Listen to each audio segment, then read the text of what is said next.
Are you listening? Damn.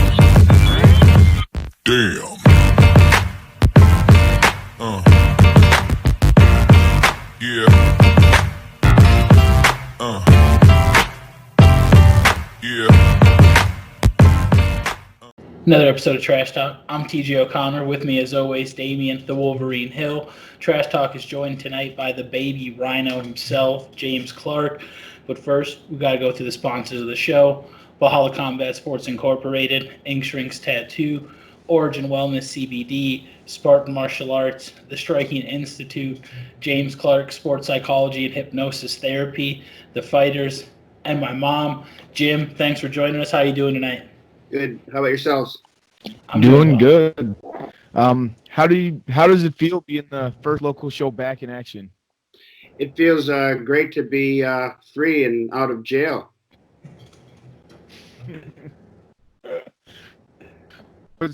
How much of the was that a concern for you when you were putting this together and still trying to get the show going with and fly under the radar? Yeah, especially when you showed me that there were 568 views. I was convinced that there was going to be a concerned citizen out there waiting to turn me in. I thought I was going to be eating bologna sandwiches for a couple days.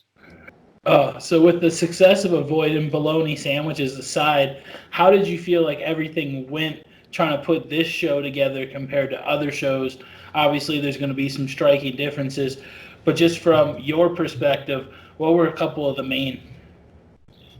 Well, there was a fight that a couple of fights that I really wanted to have on there that just didn't happen. There was two really high-level guys, Jeremiah Harper and Zach Gell from Canada. But Harper was all ready to go, but the border between Canada and the United States, that border's closed, so Zach Gell and his parents couldn't come down, so that fight got canceled. And then, ironically, the man without fear didn't show up to fight Josh Clark. His moniker is the Daredevil. Murdoch. Last name is Murdoch, Keontae Murdoch. Yeah. And the Daredevil is the man without fear, but he didn't. He was talking a good game all the way up until, but he didn't show up to fight, so we didn't get that one. But I got Josh a fight on the next show. We're going to do one June 20th, and then if that border is open between the United States and Canada by June 20th, then Zach Gell and his parents will come down and he'll fight Harper then. Oh, okay. Well, when the show was going on, you didn't. Sorry, what was that? Oh, I was just gonna say I've only been planning it for 2 days. Like you were saying on your podcast that aired this morning that people want to do something. They want to get out. So I just started booking. Yep. Yesterday, I already got 5 fights booked for our June 20th show. Man, that's crazy. Now, I guess, with this one, you didn't advertise it at all. You actually told a lot of people that it was canceled. You still had a little bit of a crowd show up and be in attendance. Was that a shock to you at all? Well, actually, you guys know me. I don't like to lie, so I'll word things differently. So I'll spin it. I never said it was canceled. All I said was that the governor wasn't letting us do it. But I didn't say I wasn't going to do it. A man of character. Yeah, well, he didn't let us do it. We still did it. Like, shit, my mom didn't let me smoke weed when I was a teenager, but I still did it. No. Was there anyone, I mean, not anyone in specific, but were there people that were saying because the governor is shut it down that they didn't want to do it? Or was it people were saying, hey, I know the governor doesn't want us to do it, but hey, Jim, can we please still fight? Well, here's what happened. So I originally booked this show for May 3rd because originally the governor, Governor Walz, he put the quarantine for April 10th. And so I originally booked our show for May 3rd. The reason I picked May 3rd is because I had sort of a Cinco de Mayo theme to that. We called it La Batalla de Puebla, which is the history behind the Cinco de Mayo, when the Mexican farmers, the peasants, fought the French army. That's what Cinco de Mayo is around that particular battle. So I had that theme. So I had Lamberto Ibarra. He was supposed to fight a guy. I won't throw that guy under the bus, but Lamberto was actually the main event there because he was, Mexican descent, and I had him as the main event. But his opponent backed out when he knew that he didn't want to run the risk of being fined or like going to jail by him, being caught. So he backed out. So that's what happened there. But anyway, I had it May 3rd, so I called it La Batalla de Puebla for the Cinco de Mayo. When the governor extended his quarantine till May 4th, I just told all the fighters, I go, it doesn't make sense for me to break the law when it's only one day, away. So I just extended it till May 10th.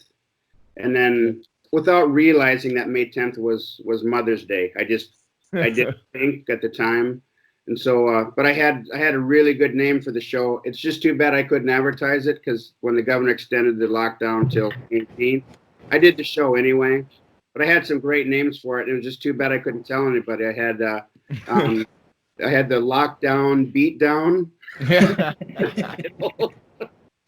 and then the Mother's Day melee. Well, that's what it's gonna always be known as from here on out. Yeah, actually, here's what I think I'm going to do because of this.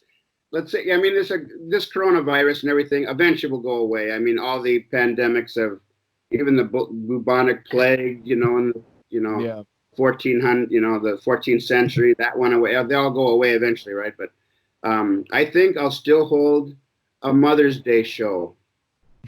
Maybe let mothers in for free or something, but I think I'll always look at that because, you guys know that I always do the night before Thanksgiving. I always do the St. Patty's fight night, but I think I'll do a Mother's Day event from now on. Yeah. I mean, and that's the thing. Like, people say, like, because the day before Thanksgiving card, people have said, well, that's probably not going to sell out. That's the day before Thanksgiving. I'm like, dude, do you realize that there is absolutely nothing going on? People have work off. People are just with their family, just kind of either bored. So if you're all gathered in the right city anyway, then boom, you all get to go watch some fights. Like it's a way better turnout than what people actually think. And then they have a 4-day weekend. I'm sorry, what was that? Most people, sorry to interrupt you, but most people have a 4-day weekend. Yeah. So the Wednesday before Thanksgiving is a night for some people of a 4-day bender. Oh, I mean, yeah, that's personally my favorite show of the year. The day before Thanksgiving show. Sorry, what was that, Damien? Was that after? Maybe I'm still cutting out. I don't know. You're back now. Yeah. It's like we were saying, like the night before Thanksgiving is the start of I said 4-day bender. People start drinking Wednesday, and they eat on Thursday. Yep. So Yeah, no, I still remember back. Well, the first local live show that I went to was a day before Thanksgiving show, and that, like I said, that's grown into one of my favorite cards of the year, especially being out of state these last couple of years for work, knowing I'm in town for the Thanksgiving holiday. It's always something to look forward to. For sure. Yeah, so I mean, well, the next card is in June. If the quarantine doesn't get extended any further, and hopefully by then it is lifted, but if it's not lifted by June and the UFC continues to put on shows and other sports start to step their foot into the door, do you see other promotions starting to throw on shows even if the quarantine isn't officially lifted? Well, yeah, like TJ, you weren't there, but you saw it live on your show at the Trash Talk game, and you were on filming. I did take precautions there, like the people that were afraid.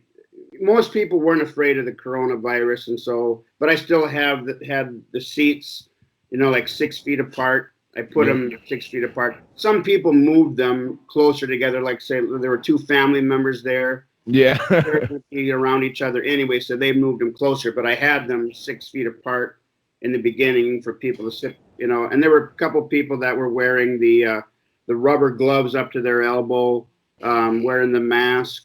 And so I had them sit in a special spot with the other ones that were afraid, So I took, proper precautions. I didn't advertise it, as you guys know. I didn't have a lot of fans there. The only fans that were there were like family members of the people fighting. And so I just kept it, what do the young kids say nowadays? I kept it on the down low. Yeah, for sure. I just wanted the guys to get some fights. Yeah, I mean, and like I said, it is one of the things I touched on and when we were talking last night was this was something to where it was an opportunity for guys to compete. It wasn't something where you were out advertising it. This wasn't a ploy to try to benefit yourself. You were taking one for the team, so to speak, and saying, no, we need to take a step towards normalcy and give these guys a platform. And you kind of touched on it a little bit earlier. And moving forward to looking at June, you said you've been getting overwhelmed as far as the fights lining up already. So people are clearly on board. They want to compete. Absolutely. And Damien, I think people have been writing you too, asking about it. And then, I've talked about that. Yeah, but I've, like I said, I just started booking this next one for June 20th. I just started last night, and I've already got 5 fights booked. So usually getting 5 fights booked takes me a couple weeks. It took me a couple hours. Man, no one's asking who, they're just saying when and where. Oh man. And here's so yeah, go ahead, sir. No, you go ahead. Yeah, we've talked about this before on your show that I don't necessarily have to book, world beater, like really high level fights.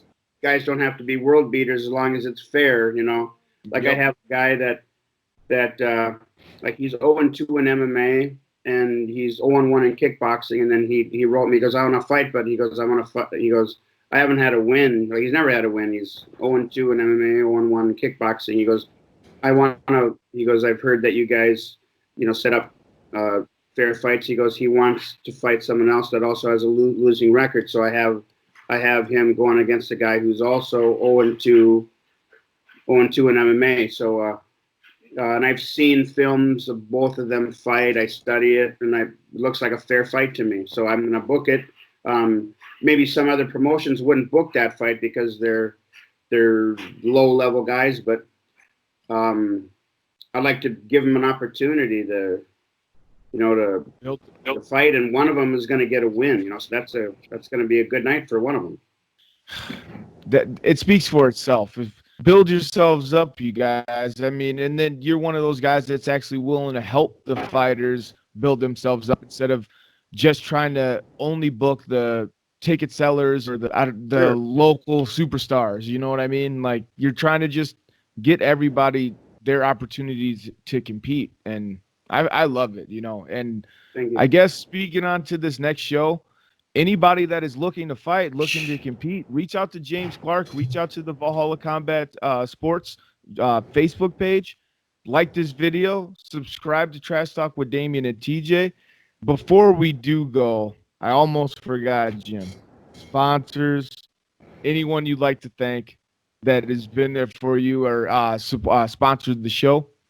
Yeah, well, I'd like to thank you guys for what you guys do, keeping the sport alive by all the content that you guys put out there. Like, a lot of people are just frustrated and bored at their home, but you guys give them some entertainment by doing your show. So big thanks to you both. I'd like to thank the guys on my team for supporting us during this. It goes without saying I've lost quite a bit of money because I don't have most people not paying memberships, but a lot of the guys came out to my son's like world sit-up record, and they donated to his fundraiser. And with that money that they donated, I was able to pay a couple months of rent at my gym. So I'm going to be open at least for another 2 months. Yeah. Happy about that. So yeah, just like want to thank the fighters on my team, the fighters that took a risk, the fans that took a risk to come out to our show. I'd like to thank the fans out there that didn't turn me in. I'm not in jail. So yeah, that's my shout. Thank you for taking the time with us, the time that you do have free as of right now. And like I said earlier, like this video, subscribe to Trash Talk with Damien and TJ. Don't be a hoe.